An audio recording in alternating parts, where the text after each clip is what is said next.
dunia. Ya. Dunia di sini balik kepada yang orang dicintai. Ya.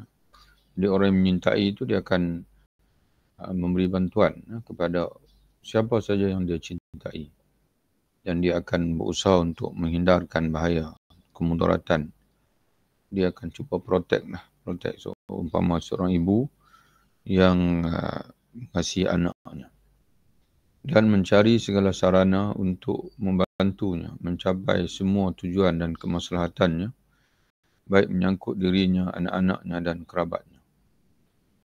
Sudah barang tentu dia adalah orang yang tercinta di sisinya. Jadi orang yang sentiasa berbuat baik pada kita, yang protect kita, yang menyiapkan segala sarana untuk kita, maka orang itu akan merupakan orang yang tercinta di sisi kita. Hal ini sendiri menuntun agar dia tidak mencintai kecuali Allah. Karena tidak ada yang paling memberi kepada kita melebihi Allah Subhanahu wa taala. Jadi bila kita menyintai ataupun seseorang itu menyintai orang yang berbuat baik kepada dia, maka tidak ada orang yang paling melakukan kebaikan kepada kita melebihi Allah Subhanahu wa taala. Jadi kecintaan kita kepada orang yang berbuat baik kepada kita itu akan mendorong kita untuk menyintai Allah Subhanahu wa taala. Karena jika dia benar-benar mengetahui, nescaya dia akan menyedari bahawa yang berbuat baik kepadanya adalah Allah semata-mata. Sedangkan berbagai macam kebaikannya kepada hamba-Nya tidak terhingga banyaknya. Jadi bermacam-macam kebaikan Allah limpahkan kepada kita yang tidak terhingga, tak terhitung banyaknya. Sebagaimana firman Allah Subhanahu wa taala, wa in ta'uddu ni'matallahi la tuhsuha. Dan jika kalian hitung nikmat Allah, nescaya kalian tidak akan dapat menentukan jumlahnya. Dan tak terkira betapa banyak nikmat Allah Taala kepada kita. Surah An-Nahl ayat 18. Tetapi sekarang kami cukupkan dengan menjelaskan bahawa kebaikan yang berasal dari manusia tidak patut digambarkan kecuali hanyalah sekadar kiasan belaka. Tidak realiti, tidak sebenar. Karena yang hakikatnya kebaikan dia itu sebenarnya adalah berpunca daripada Allah Subhanahu wa taala. Kerana pada hakikatnya yang berbuat baik adalah Allah. Walaupun pada zahirnya kita melihat orang lain yang membantu kita, tapi pada hakikatnya Allah. Taruhlah seandainya ada seseorang,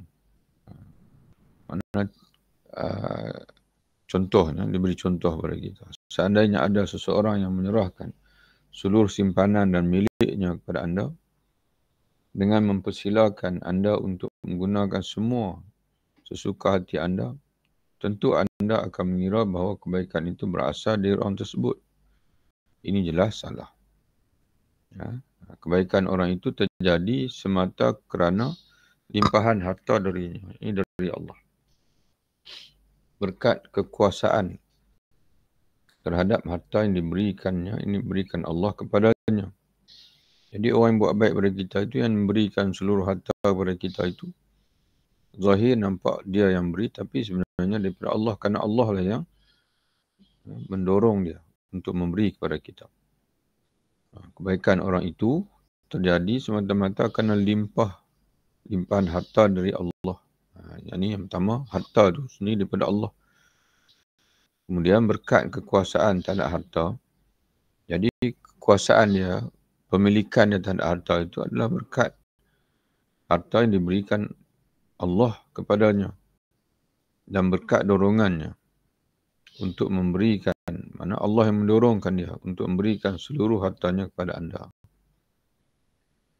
Siapa yang melimpahkan nikmat kepada makhluknya, menciptakan hartanya, menciptakan kemampuannya, mana kemampuan seseorang itu untuk mendapat harta, menciptakan kemauan dan dorongannya. Macam mana dia boleh terdorong memberi kepada kita kalau bukan Allah yang mencampakkan dorongan itulah hati dia. Siapa yang membuat orang itu mencintai Allah, mencintai anda? Siapa yang yang menyintai itulah hati. Dan hati ini berada dalam kekuasaan Allah, Tuhan yang Maha Rahman.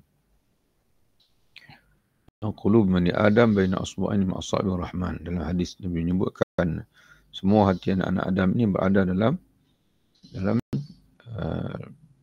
jari Tuhan yang Maha Rahman. Itu dipanggil kiasan ataupun majas bagi maksud berada dalam kekuasaan Allah. Siapa yang melimpahkan? Siapa yang membuat orang itu menyintai anda? Siapa yang mengarahkan wajahnya kepada anda? Makna perhatian, wajah dengan makna perhatian pada anda, dan membuatnya sedar bahawa kebaikan agama dan dunianya adalah dengan cara berbuat baik pada anda. Seandainya semua ini tidak ada, saya orang itu tidak akan menyerahkan hartanya kepada anda. Jadi kalau Allah tidak memberi harta kepada dia dan Allah tidak mencampakkan kasih sayang dalam hati dia kepada kamu, saya semua itu tidak akan ada. Apa yang namakan pemberian dia kepada kamu itu tidak akan wujud kalau bukan kerana Allah. Jika Allah telah mengerahkan segala dorongan dalam dirinya, lalu dia menyadari bahawa kebaikan agama dan dunianya harus dilakukan dengan cara menyerahkan hartanya kepada anda, sehingga dia terpaksa harus menyerahkannya tanpa bisa mengelak. Sebab itulah takdir Allah ke atasnya. Jadi yang berbuat baik itu ialah yang telah memaksa orang itu untuk menyerahkan seluruh hartanya kepada anda, dan yang telah menyerahkan segala dorongan yang telah mengerahkan. Maksudnya Allah lah yang telah mengerahkan dia, memaksa dia yang dengan dalam bentuk dorongan untuk buat baik pada anda. Sedangkan tangannya tidak lain adalah hanya perantara yang menyampaikan kebaikan Allah kepada anda. Jadi tangan dia menghulur kepada anda itu hanyalah pengantara saja. Di sebaliknya itu adalah takdir dan daripada Allah Subhanahu Wa Taala. Hanya dia semata yang buat baik, dermawan. Hanya dia ini Allah. Allah lah semata-matanya yang hakikatnya, yang berbuat baik, yang dermawan dan melimpah kurnianya. Jika tabiat manusia menyintai orang yang berbuat kepadanya, maka seharusnya orang yang arif tidak menyintai kecuali Allah. Jadi kalau memang tabiat kita menyintai orang yang berbuat baik pada kita, maka ini seharusnya menyedarkan kita bahawasanya kita sangat perlu cinta kepada Allah. Kerana pada hakikatnya Allah lah.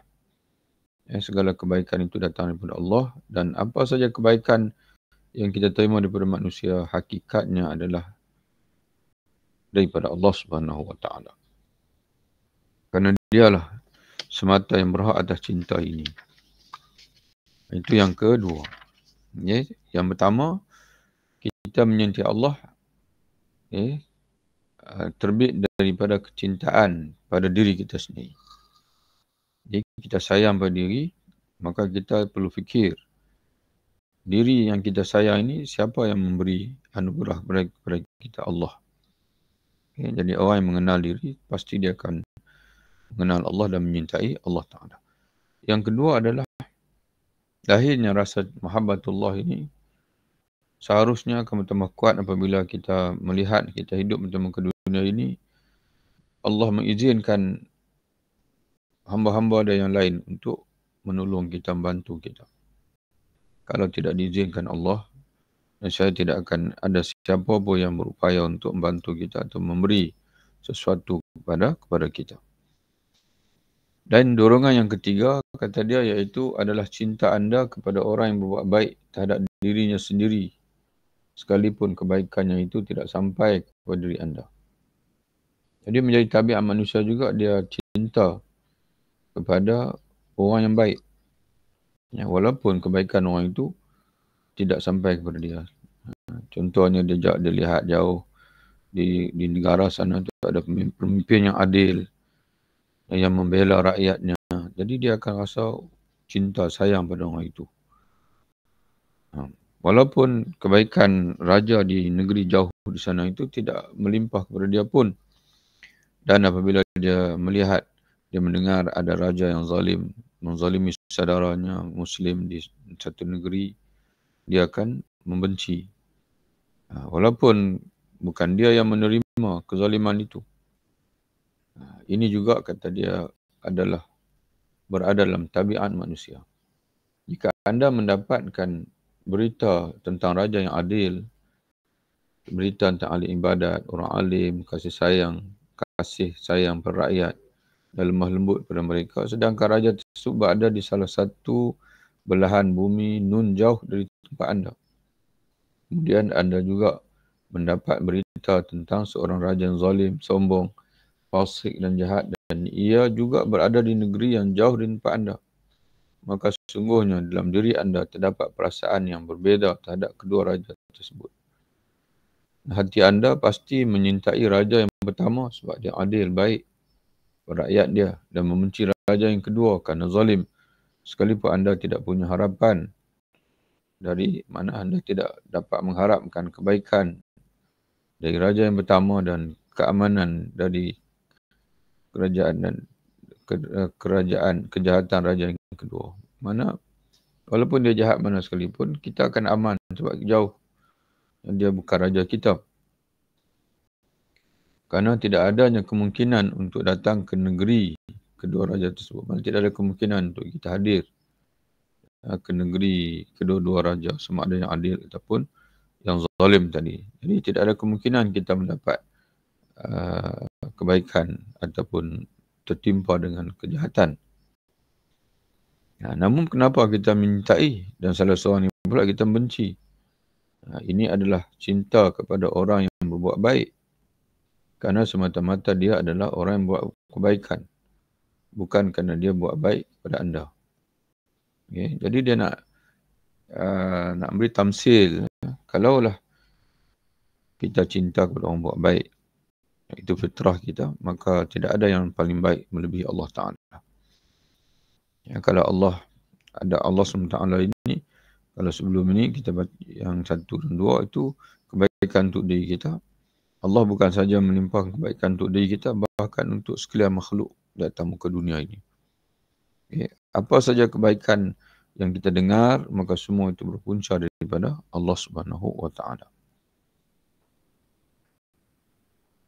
Hal ini juga menuntut cinta Allah. Jadi dia panggil ini juga faktor yang ketiga ni juga mendorong kita untuk menyintai Allah. Bahkan menuntut agar ia tidak menyintai selain Allah sama sekali, kecuali dari segi kaitannya sebagai seperantara saja. Kerana Allah lah yang berbuat baik kepada semua pihak dan yang berjasa atas semua makhluk.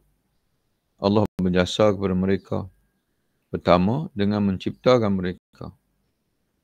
Jadi kalau kita berasa senang hati mendengar keadilan seorang pemimpin jauh di hujung di negeri sana tu, walaupun tiada kaitan dengan kita, tapi kita mengetahui bahasanya yang mendorong dia berbuat baik itu adalah Tuhan, Allah Subhanahu Wa Taala.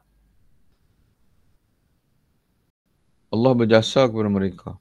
Pertama dengan menciptakan mereka. Kedua dengan menyempurnakan anggota badan mereka. Dan menciptakan sebab-sebab yang merupakan keperluan mereka. Ketiga dengan menganugerahi kemudahan dan kenikmatan melalui penciptaan sebab-sebab yang sangat mereka perlukan. Dan yang keempat dengan mempercantikkan mereka, yang ini manusia, melalui atau makhluk, melalui berbagai keistimewaan dan kelebihan yang menjadi aspek keindahan mereka dan bukan sekalipun bukan keperluan utama mereka. Jadi ala kulli hal, itulah yang disebut dalam bila kita baca dalam tafsir Alhamdulillahirabbil alamin, segala puji bagi Allah Tuhan sekalian alam. Okay. Jadi para ulama mentafsirkan Alhamdulillah, segala puji bagi Allah itu, kata mereka terkandung dalam pengertian Alhamdulillah itu al-sana, al-madhu, al-majdu, kemudian lagi asyukru. Jadi kenapa Allah Ta'ala kita menyerahkan segala pujian bagi Allah? Yang pertama adalah untuk kita mengucapkan syukur. Terima kasih. Terima kasih ini adalah pujian kerana pujian yang diberikan kerana dilalui oleh nikmat, oleh pemberian. Orang memberi pada kita, maka kita mengucapkan terima kasih. Mana ada nikmat yang diberikan dulu pada kita. Itu dia panggil syukur. Kemudian di sana ada istilah as-sana' dan ada istilah al-madh. Iaitu kita memuji Allah walaupun kita tidak dapat secara khusus pemberian itu, tapi kita mengetahui bahwasanya segala kebaikan di dunia ini, segala kebaikan di dunia ini, di alam ini adalah daripada Allah, daripada Tuhan. Jadi kalau tadi syukur tadi kita memuji Allah kerana kebaikan khusus yang kita dapat. Tapi al-madhu pula ialah kita memuji Allah kerana kebaikan Allah yang melata, yang umum, dia panggil. Merangkumi sekalian makhluk, walaupun yang termasuk yang tidak sampai kepada kita. Dan kita juga memuji Allah dalam rupa tadi as-sana', al-madhu, sanjungan. Iaitu kita menyanjung Allah atas kehebatan dia. Atas kehebatan dia. Dia maha kuasa, maha mengetahui, maha perfect lah, sempurna.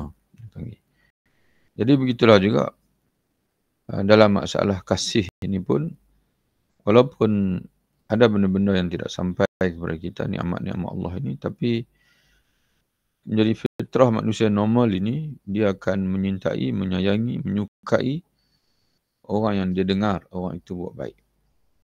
Jadi yakinlah bahwasanya siapa saja yang buat baik atas muka dunia ini, kebaikan dia itu adalah dengan takdir daripada Allah Ta'ala. Jadi bila kita menyintai orang buat baik, maka sekaligus menyampaikan kita kepada kecintaan kepada Allah. Hanya saja cinta kita ni pada Allah tidak tebal. Sebab kita tidak tafakur. Kita tidak rajin bertafakur, bertadabur. Kita suka hidup yang kita sebut simple. Kita hidup, orang kata apa, ikut dan nampaknya. Ikut teradap. Hidup mengikut teradap. Mana kita suka buat benda yang rutin harian, makan, minum, itu saja. Kita tidak menjadi ahli fikir. Padahal dalam Quran, Allah Ta'ala banyak memuji ulul albab. Innama yatadzakkaru ulul albab. Sungguhnya yang mau mengambil peringatan adalah ulul albab. Orang yang punya hati yang jernih, akal fikiran hati yang jernih. Afala ta'qilun, maka tidak mahukah mereka berfikir, ataupun kenapa mereka tidak mau berakal, berfikir. Afala tadabbarun, kenapa mereka tidak mau mentadabur. Jadi sebab itu akal yang begitu hebat. Kalau sekadar kita bangun pagi nak tengok nak makan apa, nak pergi ke mana, nak tengok nak memastikan jalan dan sebagainya, itu terlalu simple. Yang itu, padahal akal kita ni terlalu hebat. Kekuatannya sangat mengagumkan, sehingga kan dikatakan kalau manusia nak buat satu komputer yang boleh menyamai akal manusia ini, mereka perlu mencipta komputer mungkin sebesar padang bola. Jadi dialah yang berbuat baik.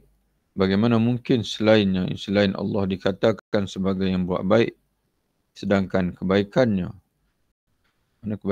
maknanya kebaikan siapa saja, merupakan bahagian dari kebaikan kekuasaan Allah Ta'ala. Allah dialah yang buat baik. Pencipta orang yang buat baik. Pencipta kebaikan itu sendiri. Dan pencipta sebab-sebab kebaikan. Jadi sebab itu kalau kita rajin tadabbur merenung, maka sememangnya akan hadir perasaan cinta kita tu dalam cinta kepada Allah dalam hati kita. Selesai kita yang ketiga. Okay, insya-Allah nanti yang kita baca ini yang kedua dan yang ketiga. Nanti kita sambung lagi, ada dua lagi, yang keempat dan juga yang kelima. Wallahu a'lam bishawab. Assalamualaikum warahmatullahi wabarakatuh. Jumpa lagi insya-Allah.